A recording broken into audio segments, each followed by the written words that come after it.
Hello' guys, আবতৰীয়া দৈ চিৰা গুড় দেখি মনলৈ ভাৱ এটা আহিছে নি বাৰু যে এইবোৰ এতিয়া কিয় দেখাইছে, নহয়নে? একচুৱেলি আজি এটা নতুন ড্ৰিংক লৈ আহিছোঁ, ছামাৰ ড্ৰিংক। গোটেই ভিডিঅ'টো শেষলৈকে চাব দেই। এয়া দেখিছে নহয়, দৈ চিৰা গুড় চব মিলাই একেলগে গ্ৰাইণ্ডাৰত আমি প্ৰথমতে এটা পেষ্ট বনাই ল'ম।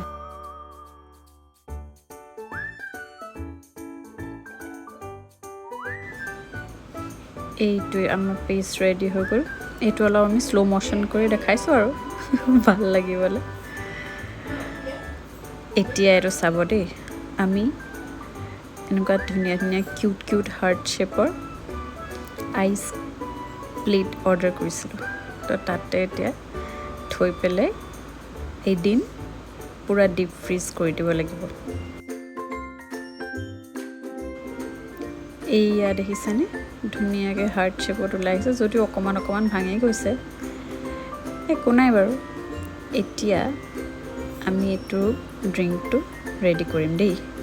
আইচ কিউবছ দিব পাৰে, নিদিবও পাৰে। তাৰপিছত তাতে জলপান কুলাৰ্ছকেইটা দি পেলাই অলপমান স্প্ৰাইট এড কৰি, তাৰপিছত মই বনাই থৈছিলোঁ নেমু চৰবত, তাত চিয়া চিডছ বা টুকমা এনেকৈ এড কৰি পেলাই গোটেই ইনগ্ৰিডিয়েণ্টছকেইটা ইয়াত মেনশ্যন কৰাই আছে, আপোনালোকে চাই ল'ব। খাবলৈ যে এনেকুৱা টেষ্টি হৈছিলে, আপোনালোকেও ঘৰত ট্ৰাই কৰি চাবচোন আৰু জনাবলৈ নাপাহৰিব দেই।